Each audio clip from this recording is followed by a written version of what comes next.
Plang-plang di tanah leluhur. Di sebuah petang yang berbau kopi mahal dan senja, Alexius Makung duduk dengan wajah setua akar beringin. Sementara seorang politikus dari Jakarta tersenyum seperti brosur wisata, menawarkan 50 miliar mobil mewah dan rumah bertingkat untuk tanah yang diwariskan leluhur dengan doa dan darah, seolah kampung dapat dipindahkan seperti meja di ruang rapat. Lengkong Warang kini tumbuh seperti tubuh gadis yang dipaksa dewasa. Hotel-hotel menjulang dengan lampu-lampu yang lebih terang dari bintang. Jalan-jalan baru membelah kebun seperti pisau membelah dada ibu. Dan tanah adat mulai dihitung dengan kalkulator para investor. Padahal bagi suku Mbehal, tanah bukan angka dalam sertifikat, melainkan nama nenek moyang yang tidur di bawah akar bambu. Alexius menolak dengan suara datar seperti sungai tua. Tanah ini untuk anak cucu kami, katanya perlahan. Namun penolakan sering terdengar seperti hinaan di telinga kekuasaan. Karena di negeri ini, uang merasa lebih sah daripada sejarah. Dan adat dianggap hanya dongeng kampung yang menghambat pembangunan.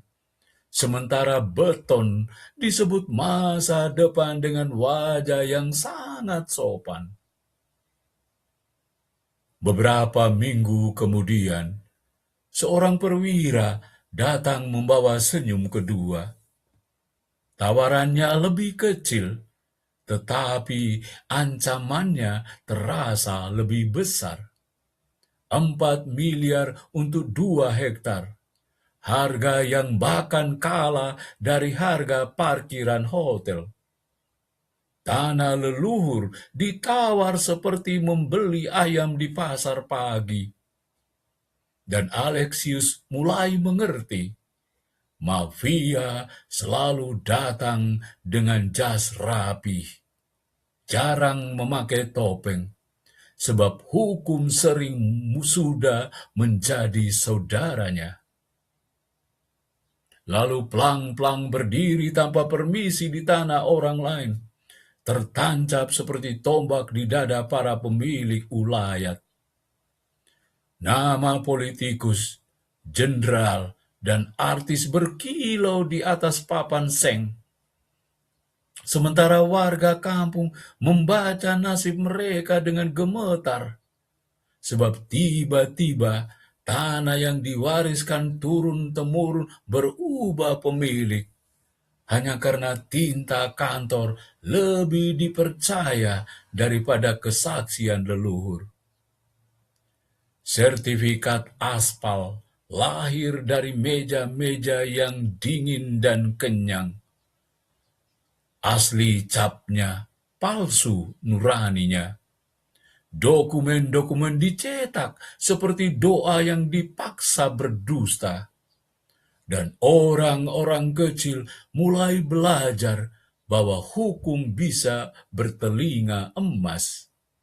Siapa membayar lebih mahal akan terdengar lebih benar, meski sejarah menangis di pojok kantor pertanahan. Alexius pernah dipenjara karena mempertahankan tanahnya sendiri. Ironinya, pencuri tanah duduk nyaman di ruang berpendingin udara, sedangkan penjaga tanah dianggap mengganggu investasi negara. Di Labuan Bajo, Pariwisata tumbuh seperti bunga plastik di kuburan adat. Indah dilihat wisatawan, tetapi tak memiliki akar kehidupan. Dan rakyat perlahan menjadi tamu di halaman rumahnya sendiri. Kini, Doni dan beberapa aktivis terus berjalan mendampingi warga, mengajari hukum kepada mereka yang sejak kecil hanya mengenal ladang. Karena di negeri yang dikuasai stempel dan jaringan licin, orang miskin harus belajar membaca pasal demi mempertahankan kuburan leluhur. Sementara mafia tanah terus berpesta di balik jargon super prioritas. Dan Laut Labuan Bajo diam-diam menyaksikan tanah dijual seperti souvenir wisata.